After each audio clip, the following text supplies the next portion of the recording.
Hello and welcome to a slightly different episode of Top of the League podcast. Top of the League podcast gives you all your needs in rugby in the local Pittsburgh region and hopefully moving out a little bit further. Today is a very special day. Today I don't have Gator. Celebration, cheers, yay. Woo! And that right there, that happy character right there, is my co-host for today and possibly forevermore. I'm joined with Matthew Gribowitz. Matthew, how are you? I'm doing very well. Excellent. It's a day without Gator. It's a day without Gator, which is a beautiful great. day. And do you know what I love that? I love your energy. Oh, God, he brings me down. That guy, he brings me down. That's the thing with, people who are, down in the dumps. Oh, you don't like being around them. They Eeyore. Depress you. He is Eeyore. And who would you be? Winnie, I guess?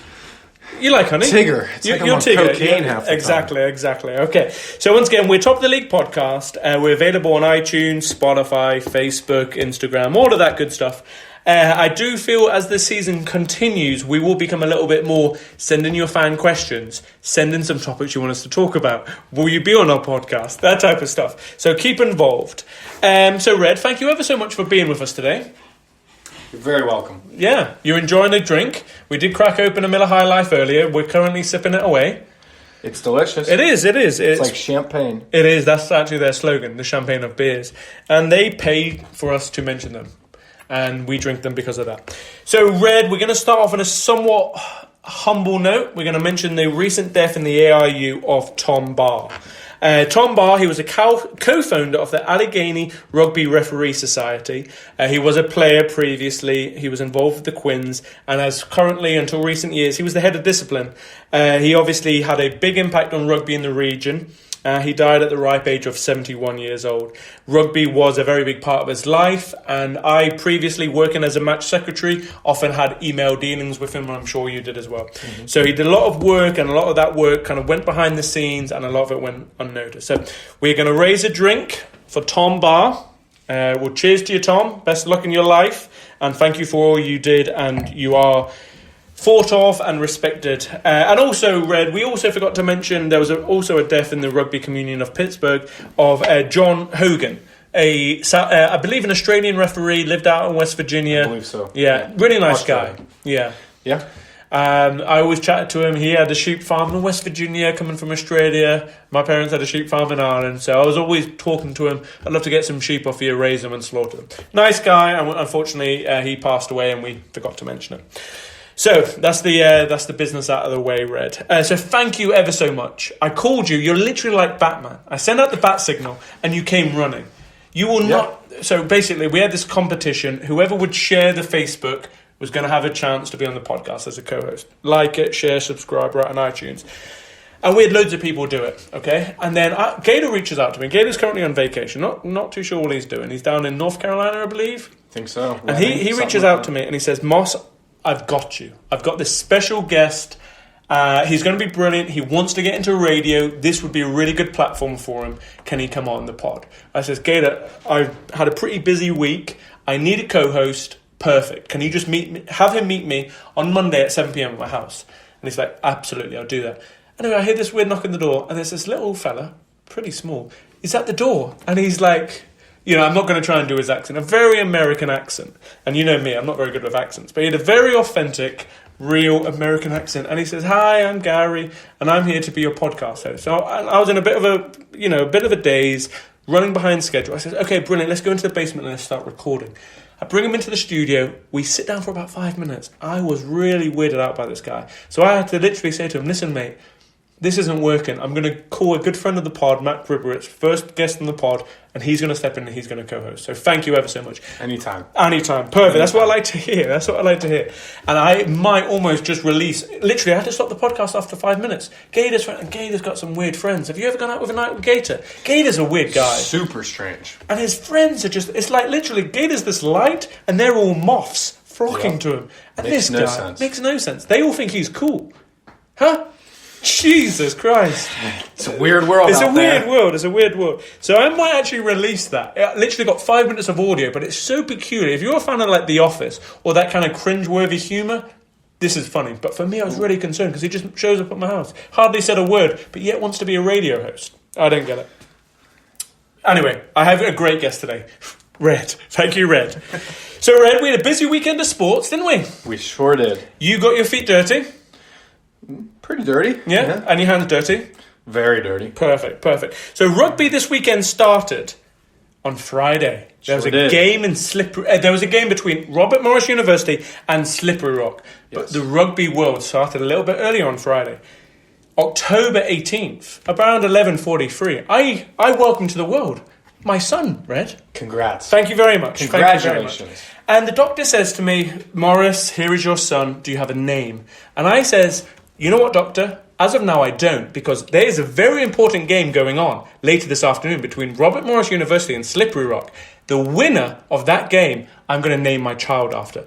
Of course, if Robert Morris University win, I'm going to name it Rory after, of course, Rory Haggerty.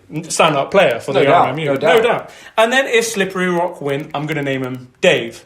Dave Bull. Dave Bull, exactly. Oh my gosh. Exactly. And when you're thinking of dream teams, I often play this game in my head. South Pittsburgh Hooligans, I've played on the team for about 6, maybe 8 years. I often think of a dream team. Of all the years, of all the people who might have played 20 games to 100 games, who would be on my ultimate team? Do you have any names that stand out for you, Red? There's a lot, isn't there? There's a lot of them. There's a lot of really good guys over the years.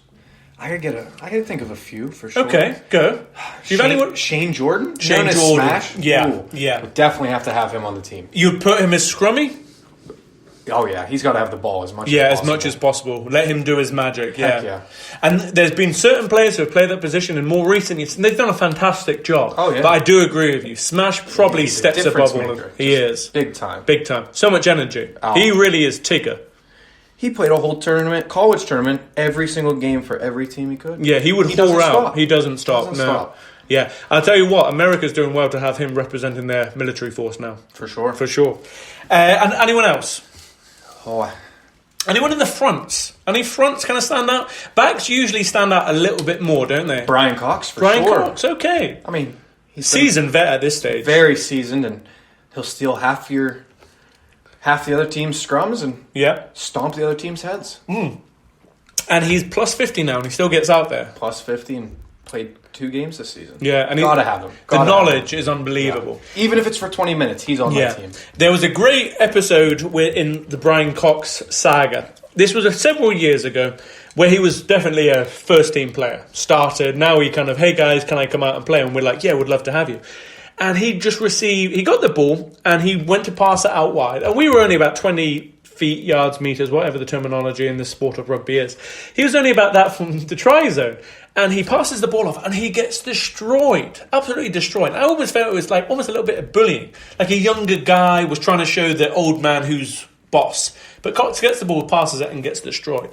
And we get a penalty and I take the kick and we get 3 points or whatever. And I says to Cox, geez, Cox, are you okay? And he's such a seasoned vet. He says, do we just get 3 points? And I says, yeah. And he said, that's all in the game of rugby then, isn't it? Like he was like, irrelevant what happened to me. I'm absolutely fine. But our team has improved now because someone made a stupid mistake. Heck yeah. But for me, I personally think when I think of South Pittsburgh Hooligans, I don't just think of the starting 15. I don't just think of the subs bench. I think of the roster. And when I think of who would be my first choice fullback, I think you mentioned John Francis. Oh, for sure. Standout. Yeah. If I was probably to say my sub in case John Francis got injured, I'd probably say CJ Woodward. Woodward, yeah. Fantastic. He would literally put his face in the line of the attack. Great player. That's the type of people you want, especially as the back line. But if you were to say to me, you can have a third choice fullback, I would definitely say Dave Bull. And that's why I named my son Rory. Because Robert Morris University did go on and they did win that game. They played Slippery Rock under the lights and they came out on top, Red. Lucked out with that name. They did. I certainly did, didn't I, Just? Thankfully, Robert Morris won. They did indeed, yeah.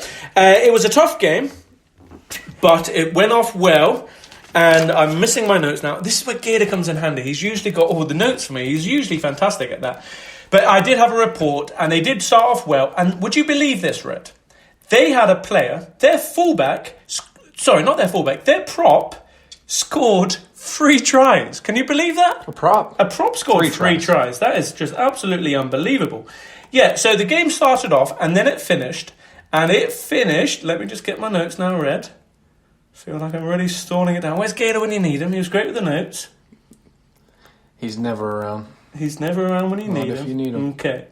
So it finished with Robert Morris University beating Slippery Rock 50-17. Senior prop Brendan Boyd had a man of the match performance, Red, scoring a hat-trick.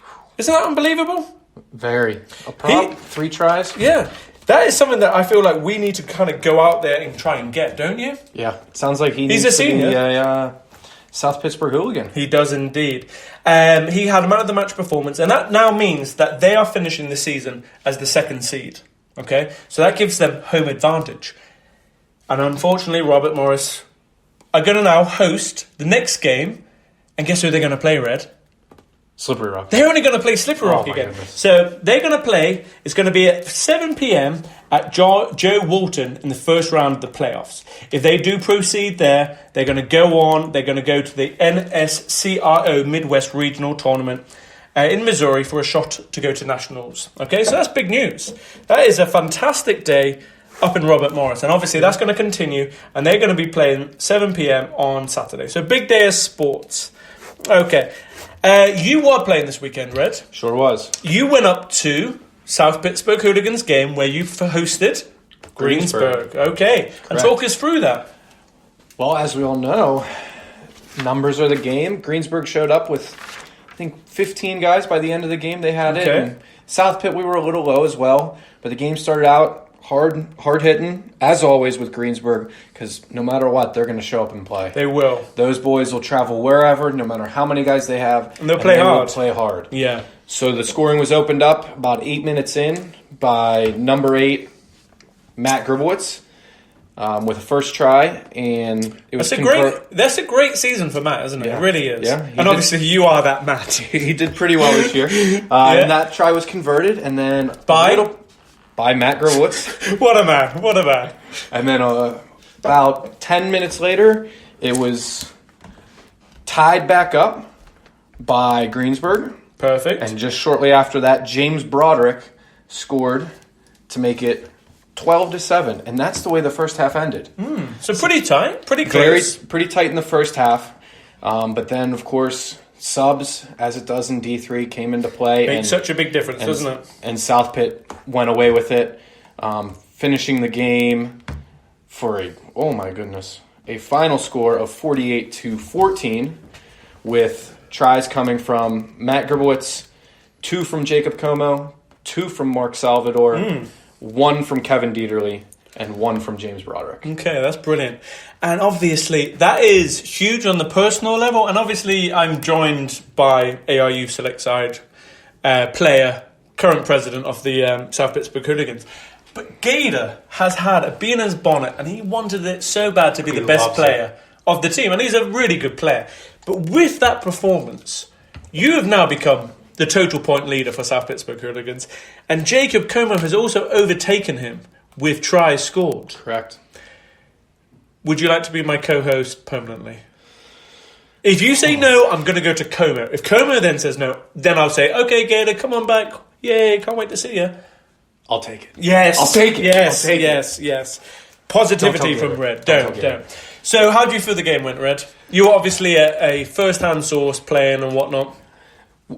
South Pitt started off the game and played the whole first half very sloppy. We left many tries about 5 meters out. Probably a handful of them in the first half. Would get down close and people would get try hungry. Yeah, And a little bit greedy almost. get greedy, try to pop the ball mid-tackle, try to get those extra meters and have it stripped. Yeah. And then it just went into halftime. A few guys got fired up because of it, kind of, yelled at a few other players saying, hey, this isn't the way we play. We've been practicing. Let's try to play right. Let's do it. And second half, obviously, result turned our way. And Perfect. then we finished the game. Man of the match was Mark Salvador for South Pittsburgh with 2 tries. It's great to have Mark back. He's Mark great. is, when South Pittsburgh Hooligans were in their peak, in their strut, Mark was a key player to the team there. Sure was. He then decided he wanted to enjoy Alabama's humidity and insects. And he left, and now he said, okay, you know what, I'm really sick of humidity and insects. Thought it would be really cool, but it's not that cool. can I come back up to Pittsburgh? And we said, yeah, we'll even find you accommodation and we'll find you a rugby team. And he's like, superb. Great to have Mark back. He played as a second row.